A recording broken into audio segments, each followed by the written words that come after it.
Dalam dunia manuskrip kuno, setiap halaman adalah jejak sejarah. Setiap tinta adalah saksi bisu. Namun, bagaimana jika sebuah buku tidak pernah ditulis oleh tangan manusia? Bagaimana jika ia menulis dirinya sendiri? Tahun 2023, sebuah peti kayu tua tiba di Museum Dokumen Langka di Praha. Tanpa pengirim, tanpa penjelasan, tanpa catatan asal. Di dalamnya hanya satu benda, sebuah buku berbalut kulit hitam tua. Tak ada judul, tak ada goresan, tak ada tinta. Saat buku itu disentuh, suhu ruangan turun drastis. Mesin pengatur suhu tak menunjukkan gangguan. Namun, semua yang ada di ruangan merasakan hal yang sama, seolah sesuatu telah terbangun. Lukas Marek, arsiparis muda, cerdas, skeptis, dan sangat rasional. Ia menyimpan buku itu di ruang kerja pribadinya, mengunci ruangan, dan pulang seperti biasa. Namun, pukul 3 dini hari, Lukas kembali. Bukan karena panggilan tugas, tapi karena ia mendengar suara aneh dari ruang kerjanya. Buku itu terbuka sendiri. Halaman keempat. Kini berisi tulisan samar, seolah tinta bayangan baru saja menetes dari ketiadaan. Dan satu kalimat tertulis jelas. "Tanganmu tidak bersih, Lukas." Ia membeku. Tak ada seorang pun yang tahu apa yang pernah ia lakukan. Sesuatu yang seharusnya tetap menjadi rahasia. Keesokan harinya, Lukas meminta Eva, ahli filologi dan rekannya, untuk memeriksa buku itu. Mereka membuka halaman ke-6. Tulisan baru telah muncul. Yosef Marek, 1974. Engkau melarikan diri dan membiarkan anakmu menderita. Yosef adalah ayah Lukas, yang sudah lama meninggal, yang tak pernah ia ceritakan pada siapapun. Eva memandang Lukas. Tapi Lukas hanya diam, karena ia tahu buku itu menuliskan kebenaran yang paling ingin ia lupakan. Sejak saat itu, gangguan tak pernah berhenti. Eva mulai bermimpi buruk. Setiap malam, ia terbangun dalam peluh setelah mendengar suara-suara dalam bahasa Latin kuno. Bayangan sosok berjubah berjalan menyusuri lorong-lorong gelap. Sementara Lukas mulai melihat sosok di balik cermin, bayangan yang selalu menghilang saat ia menoleh. Buku itu tidak lagi sekadar artefak. Ia adalah sesuatu yang hidup, yang mengamati, yang mengingat. Hari kelima, seorang pria tua datang ke museum. Berjubah panjang, tongkat kayu di tangan, rambut putih, wajah teduh tapi penuh rahasia. Ia hanya melihat Lukas, lalu berbisik, "Buku itu tidak boleh dibuka. Tidak oleh siapapun. Sudah terlalu lama kita membiarkannya diam." Dan kini ia terbangun. Pria itu pergi tanpa jejak. Tapi sebelum ia menghilang, ia meninggalkan secarik kain usang dengan cap lilin merah yang membawa satu lambang, Vatikan. Kini Lukas tahu, ia telah menyentuh sesuatu yang seharusnya tetap terkubur di kegelapan. Apa sebenarnya isi buku ini? Mengapa ia tahu rahasia yang belum pernah terucap? Dan siapa yang menulisnya? Jika bukan manusia. Inilah awal dari sebuah perjalanan menguak rahasia manuskrip terkutuk yang hilang dari arsip Vatikan yang kini mulai menulis sendiri. Namun, pertanyaannya bukan sekadar apa isi buku itu, tapi dari mana ia berasal? Siapa yang menciptakannya? Dan mengapa Vatikan pernah menyimpannya diam-diam selama berabad-abad? Untuk menemukan jawabannya, kita harus mundur ke abad ke-15, tepatnya ke dalam labirin gelap perpustakaan tersembunyi di bawah Basilika Santo Petrus. Disitulah catatan pertama tentang buku ini pernah ditulis. Tahun 1472, sebuah laporan rahasia diajukan oleh seorang biarawan Benediktin bernama Anselmo di Trento. Dalam catatan itu, ia menulis sebuah buku tanpa huruf, dibungkus kulit yang tidak dikenali. Setiap malam, halaman kosongnya berubah, seolah menampung suara dari alam lain. Saya mendengar nama saya disebut di dalam mimpi, dan halaman berikutnya menuliskan dosa yang tak pernah saya akui. Laporan itu langsung dikunci dalam segel Archivum Secretum Apostolicum Vaticanum, arsip rahasia Vatikan. Selama ratusan tahun, hanya 3 orang yang tercatat pernah bersentuhan langsung dengan buku itu. Semua mereka mengalami gangguan mental. 2 menghilang secara misterius. 1 terakhir meninggal di kamar tertutup dengan halaman buku itu menempel di wajahnya. Tertulis 1 kalimat, "Kau tak bisa bersembunyi dari apa yang kau sembunyikan." Gereja tidak pernah secara terbuka mengakui keberadaan buku itu. Namun dalam surat rahasia Paus Clement VIII pada tahun 1601, ada 1 kalimat mencurigakan. Simbol kegelapan akan menuliskan dirinya sendiri jika cahaya tidak menyentuhnya. Mengapa Vatikan merahasiakan keberadaan buku ini? Apakah isinya mengandung nubuatan, kesaksian, atau justru sesuatu yang bisa menghancurkan kepercayaan? Beberapa teori menyebut buku itu sebagai peninggalan dari para pengikut Gnostik kuno yang mempercayai bahwa Tuhan tidak menciptakan dunia, melainkan dunia diciptakan oleh entitas yang lebih rendah dan penuh cacat. Teori lainnya lebih mengerikan. Buku ini dianggap sebagai medium transendental yang bisa terhubung ke kesadaran kolektif umat manusia, termasuk dosa terdalam yang tidak pernah terucap. Sebuah organisasi okultis Prancis bernama Les Mains de l'Ombre, Tangan Bayangan, pernah mencoba mencuri buku itu dari koleksi Paus Leo XIII.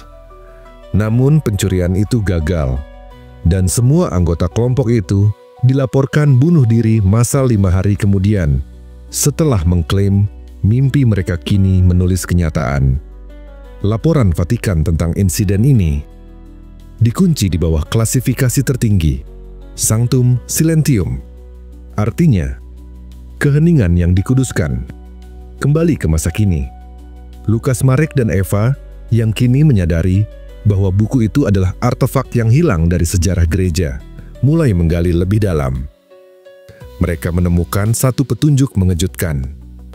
Foto hitam putih dari tahun 1946 menunjukkan sekelompok pria berjubah berdiri di sebuah ruangan gelap, mengelilingi benda yang sangat mirip dengan buku itu. Di belakang mereka, tertulis di dinding dalam bahasa Latin, Verbum non ex hominibus. Firman ini bukan berasal dari manusia. Eva mulai menyelidiki lebih lanjut melalui salinan digital sebagian kecil arsip Vatikan yang bocor di tahun 2013. Di antara ribuan halaman, hanya 1 kalimat yang membuat darahnya membeku. Artefak nomor 042K. Manuskrip void. Status terkunci. Efek psikis non-fisik evolusioner. Eva membaca ulang bagian itu berkali-kali. Evolusioner? Apakah ini buku atau semacam entitas cerdas yang berkembang dari kesadaran kolektif manusia? Tapi yang paling mencengangkan adalah pernyataan dalam catatan Vatikan yang sama. Jika buku ini ditemukan oleh orang yang salah, ia akan mempercepat kembalinya suara pertama yang dibungkam oleh langit. Suara dari kedalaman. Suara yang menuntut keadilan. Apa sebenarnya isi manuskrip ini? Apakah ia hanya menulis rahasia masa lalu? Atau ia sedang mempersiapkan sesuatu di masa depan? Vatikan tak pernah secara terbuka mencatat keberadaan manuskrip tak bertinta ini dalam indeks resminya. Namun dalam katalog digital tahun 1962 ada entry yang telah dihapus. Tapi metadatanya masih tertinggal. Di kolom asal tertulis satu lokasi, Mesir Hilir, 3 mil dari reruntuhan Hermopolis, daerah yang dulunya menjadi pusat ajaran hermetik kuno. Ajaran yang meyakini bahwa pengetahuan ilahi diturunkan lewat simbol yang tak bisa dibaca dengan mata biasa. Hermopolis disebut dalam teks hermetik sebagai kata-kata yang belum diucapkan, tempat di mana suara dari langit pertama kali ditulis tanpa tinta. Apakah buku ini berasal dari peradaban kuno yang hilang? Apakah yang disebut manuskrip tak bertinta sebenarnya adalah peninggalan prabahasa, sebuah sistem komunikasi antara manusia dan kekuatan yang lebih tinggi? Fakta sejarah menyebutkan, pada 1893, seorang arkeolog Jerman bernama Heinrich Vollmer mengklaim menemukan buku dari bahan aneh di wilayah Hermopolis. Ia menyebutnya Buch ohne Schatten, buku tanpa bayangan. 2 bulan kemudian, ia menghilang, dan laporannya disegel oleh pemerintahan Vatikan. Mengapa banyak artefak penting justru berakhir di bawah perlindungan Vatikan? Apakah gereja mencoba melindungi umat dari kebenaran atau melindungi kekuasaan mereka sendiri? Teori konspirasi menyebut adanya departemen rahasia dalam Vatikan, Congregatio Silentium, kongregasi keheningan. Kelompok ini dituduh bertugas mengamankan benda-benda berbahaya yang mengancam narasi resmi gereja, termasuk tabung logam berisi suara purba cermin yang merekam dosa, dan manuskrip yang bisa membaca isi hati. Dokumen yang bocor di tahun 1980. 9 menyebutkan bahwa Ordo Yesuit memiliki catatan eksklusif tentang buku tak bertinta ini. Dalam laporan itu tertulis, artefak ini harus dijauhkan dari tangan awam, karena ia menyalin apa yang tidak diucapkan dan membalas apa yang disembunyikan. Mereka menyebutnya spekulum anime, cermin jiwa. Konspirasi mencuat. Apakah buku ini digunakan untuk menginterogasi rahib, menghukum pembelot, atau bahkan mencari pewaris nubuatan? Sebagian kalangan akademik menolak keberadaan buku ini sebagai mitos modern. Mereka menyebutnya hanya reka ulang dari naskah-naskah mistik seperti Picatrix, Codex Gigas, atau Liber Logaeth milik John Dee. Namun, mengapa begitu banyak catatan gereja yang dihilangkan atau diklasifikasi ulang setiap kali nama-nama itu muncul bersamaan dengan manuskrip tak bertinta? Apakah ini hanya kebetulan? Ataukah upaya sistematis untuk menghapus jejak sebuah artefak yang tidak bisa dikendalikan? Eva dan Lukas menemukan sebuah arsip tua dari tahun 1937. Di dalamnya, sebuah foto misterius. Terlihat 4 pria berjubah putih mengelilingi meja batu. Di atasnya, buku berwarna hitam pekat, tidak ada teks, tidak ada simbol. Namun, dalam hasil pemindaian sinar X, ditemukan adanya struktur mirip tulisan yang hanya tampak ketika difoto dengan filter inframerah. Apa jenis tulisan yang tidak bisa dilihat kecuali oleh cahaya tertentu? Atau lebih jauh lagi, oleh kesadaran tertentu? Kasus aneh muncul di 3 negara berbeda. Seorang biarawati di Polandia, seorang profesor arkeologi di Peru, seorang anak yatim piatu di Mesir. Ketiganya mengaku bermimpi tentang halaman yang menulis sendiri, dengan simbol yang tidak mereka kenali. Namun saat digambar ulang, pola simbol mereka nyaris identik. Dan yang lebih mencengangkan, ketiganya belum pernah saling mengenal. Apakah buku ini mulai mengakses mimpi manusia secara kolektif? Dan jika iya, apa yang sedang dituliskannya? Lukas menemukan petunjuk lain dari sumber dalam Vatikan. Sebuah proyek rahasia berjudul Cardinal X diduga dijalankan antara 1968 sampai 1981. Tujuannya? Menggunakan manuskrip itu sebagai alat pengungkap kebenaran dalam sidang gerejawi. Proyek ini dihentikan setelah 4 dari 7 peserta proyek mengalami delusi dan menghilang. Dalam dokumen penutup proyek tertulis, buku ini bukan benda, ia adalah saksi, dan ia tidak hanya menulis, ia menilai. Satu teori paling berani menyebut buku ini adalah peninggalan dari masa sebelum manusia mengenal tulisan. Sebuah artefak arketipal yang menyerap sejarah peradaban melalui ingatan kolektif manusia. Setiap orang yang memegangnya melihat sesuatu yang berbeda. Namun, semua mengandung satu pesan: pengakuan, pembalasan, dan keadilan. Fakta resmi hanya memberi kita jejak samar. Teori konspirasi menawarkan celah gelap yang tak nyaman. Tapi, yang paling menakutkan adalah ini. Apa yang terjadi jika buku itu terus menulis? Dan halaman terakhir adalah nama kita sendiri. Dalam bagian selanjutnya, kita akan menyusuri bukti fisik, kesaksian nyata, dan jejak-jejak pengamatan yang mungkin menegaskan buku ini nyata. Dan kita mungkin sudah mulai ditulisinya. Kalau begitu, di mana halaman buktinya? Mana jejak yang bisa disentuh, difoto, dilihat, meski sekejap saja? Dalam bagian ini, kita masuk ke ruang gelap yang pernah diterangi cahaya. Dan dari sana, kita kumpulkan yang tersisa. Pada tahun 1992, seorang teknisi audiovisual Vatikan dikabarkan membawa kabur sebuah rekaman video dari ruang bawah tanah Archivum Secretum. Rekaman itu berdurasi 14 menit.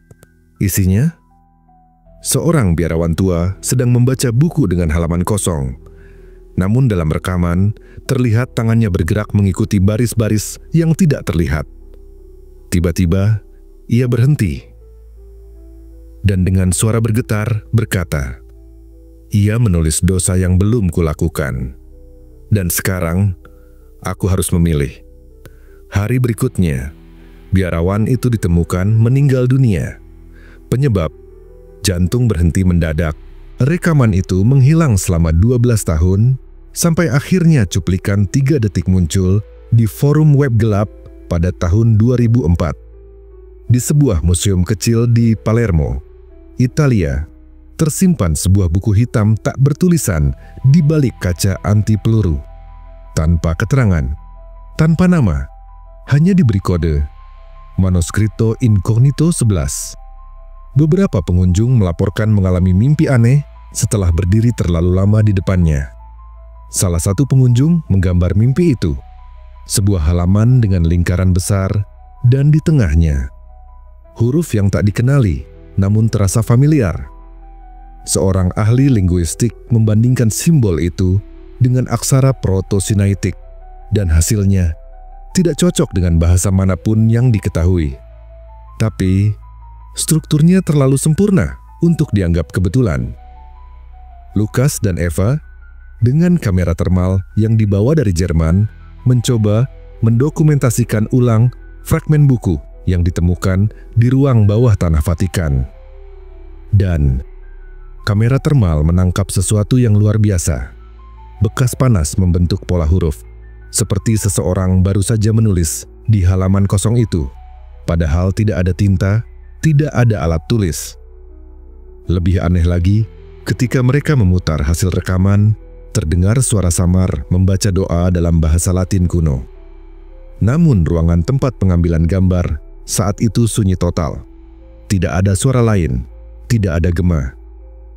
Seorang analis suara dari Swiss mengkonfirmasi, frekuensi suara ini berada di luar jangkauan percakapan manusia. Tapi, bentuk gelombangnya menunjukkan niat komunikasi.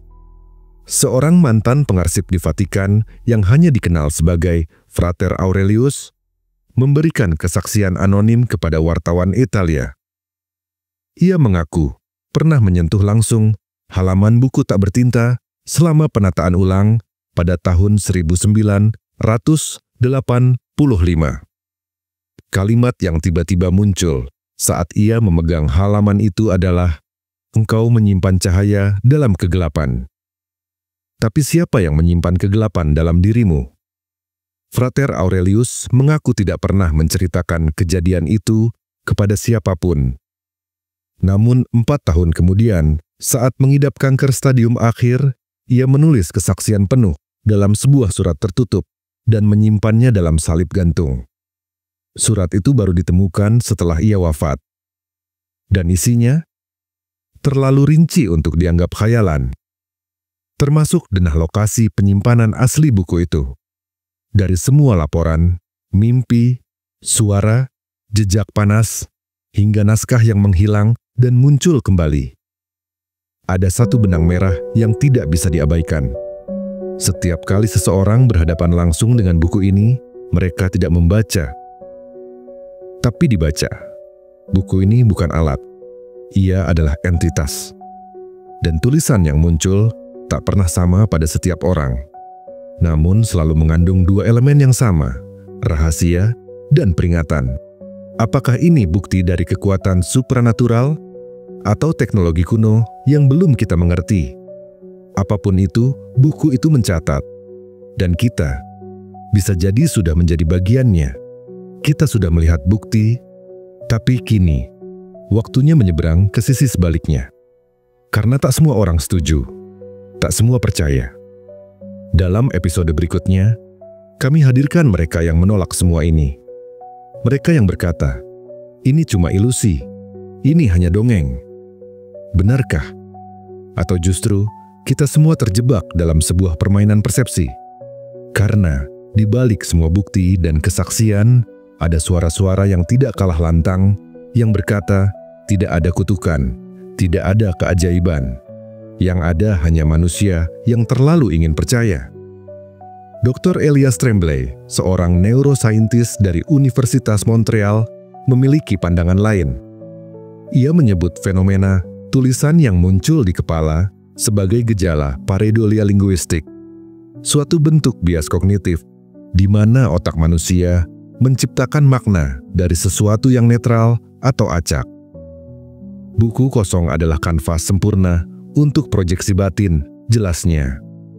Semakin sugestif situasi dan lingkungannya, semakin besar kemungkinan otak kita mengisi kekosongan itu dengan makna. Menurutnya, pengalaman dibaca oleh buku adalah proses internal, bukan eksternal. Bukunya tidak hidup, kitalah yang membuatnya demikian. Lalu, bagaimana dengan bukti rekaman dan suara misterius dalam cuplikan video yang viral?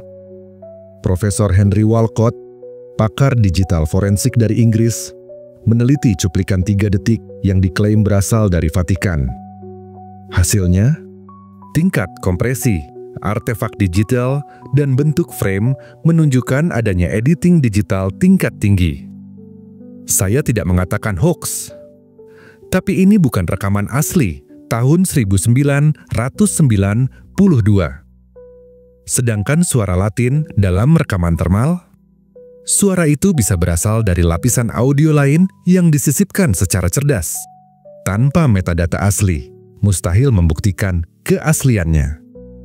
Tentang buku tak bertulisan di Museum Palermo, sejarawan lokal .ssa Claudia Marini menjelaskan, buku itu hanyalah bagian dari koleksi naskah gelap era abad ke-17. Banyak dari buku tersebut belum diterjemahkan karena rusak atau tidak relevan secara historis. Kode manuskripto incognito hanyalah klasifikasi untuk dokumen tak dikenal. Ia juga membantah adanya efek mimpi atau gangguan spiritual. Pengunjung yang mengaku bermimpi aneh setelah melihat buku itu mungkin hanya mengalami efek psikologis dari suasana ruang bawah tanah yang gelap dan tenang. Dan bagaimana dengan pengakuan Frater Aurelius? Surat yang konon disimpan dalam salib gantung itu muncul bertahun-tahun setelah kematiannya. Pakar manuskrip dari Vatikan, Monsignor Bellini, menyatakan surat tersebut tidak memiliki catatan kepemilikan resmi, tidak ada tanggal pasti, tidak ada tanda tangan, dan yang paling penting, gaya bahasanya modern. Terlalu modern untuk seorang frater tua yang konon menulisnya sebelum meninggal karena kanker. Apakah surat itu bisa saja disisipkan oleh pihak luar? Jawaban Bellini, sangat mungkin. Bahkan itulah dugaan terkuat kami. Lalu, apa sebenarnya buku itu? Kalangan skeptis menyimpulkan bahwa apa yang disebut buku tak bertinta kemungkinan besar hanyalah artefak kuno yang kehilangan tintanya karena proses kimia atau paparan unsur waktu. Ilusi tulisan yang muncul hanya terjadi karena reaksi cahaya tertentu, kondisi mental, atau bahkan pengaruh lingkungan sekitar. Bukan sihir, bukan kutukan, hanya ketidaktahuan yang dibungkus ketakjuban. Namun, jika semua ini hanya ilusi, mengapa jejaknya selalu muncul di tempat berbeda? Mengapa mimpi yang sama diceritakan oleh orang-orang yang tak pernah saling bertemu? Dan yang lebih mengganggu, mengapa ada begitu banyak usaha untuk membungkam cerita ini? Episode selanjutnya, kita gali itu. Karena ketika yang tidak masuk akal mulai dilarang untuk dibicarakan. Mungkin bukan karena itu palsu, tapi karena terlalu dekat dengan kebenaran. Sejak naskah itu pertama kali ditemukan dalam reruntuhan biara tua tahun 1834, namanya tidak pernah muncul dalam katalog resmi perpustakaan manapun. Ia berpindah tangan secara diam-diam, melintasi ruang rahasia, dibaca oleh mereka yang tidak boleh mengakuinya, lalu menghilang. Jika buku itu tidak berbahaya, mengapa Vatikan tidak pernah menyebutnya? Jika tidak memiliki kekuatan apa-apa, mengapa penyelidikannya berhenti secara misterius? Bagi beberapa pihak dalam lingkaran tertutup gereja, buku ini bukan sekadar manuskrip kuno, melainkan fragmen dari pengetahuan tertutup, sejenis pintu belakang menuju kebenaran yang tidak siap dihadapi manusia biasa. Kata seorang eks-pustakawan dari Arsip Vatikan, bukan isi bukunya yang berbahaya, tapi apa yang dilakukan manusia setelah membacanya. Entah kita percaya atau tidak, kisah buku ini telah menjadi cermin tentang hausnya manusia akan makna, tentang ketakutan akan hal yang tidak bisa dikendalikan. Mungkin buku ini memang pernah ada, atau mungkin ini semua hanyalah simbol. Dari sejarah yang dipadamkan, dari suara yang dibungkam, dan dari rasa ingin tahu yang tak pernah benar-benar padam. Dan bukankah itu kutukan sekaligus anugerah terbesar umat manusia? Kita telah melihat sisi resmi. Kita telah menyusuri teori liar dan pengakuan gelap. Kita telah mendengar bukti dan menyimak sanggahan. Namun satu hal tetap hidup, tak bisa dimusnahkan dan tak dapat dimanipulasi oleh siapapun, rasa penasaran. Selama masih ada manusia yang bertanya, buku ini akan terus menulis dirinya sendiri, dengan tinta pikiran kita, dengan bayangan yang kita bawa dari masa lalu, dan dengan pertanyaan-pertanyaan yang belum selesai. Mungkin, buku itu tidak pernah perlu dibuka, karena jawabannya bukan di dalam lembarannya, tetapi di dalam diri kita masing-masing. Apa yang kita lihat dalam halaman kosong mengungkap siapa kita sebenarnya. Dan jika kau mendengarnya berbisik malam ini, jangan takut. Itu bukan kutukan, bukan ilusi, bukan sekadar suara. Itu adalah cerminan dari kerinduan abadi manusia. Untuk tahu, untuk percaya, dan untuk mengerti bahwa tidak semua misteri harus diselesaikan. Karena sebagian di antaranya diciptakan hanya untuk membuat kita terus mencari. Saya, narator dari Labirin Kisah, hanya bisa mengajak kalian bertanya. Jika suatu hari kalian menemukan sebuah buku tanpa tulisan, apakah kalian akan membacanya? Atau akan membiarkannya membaca kalian? Sampai jumpa di kisah selanjutnya. Terima kasih telah mendengarkan kisah ini sampai selesai. Semoga teman-teman semua terhibur dan menyukainya. Jika teman-teman ingin mendengar kisah-kisah menarik lainnya, jangan lupa untuk like, komen, dan subscribe. Dukung terus channel ini agar lebih berkembang dan memberikan konten-konten menarik lainnya. Labirin Kisah.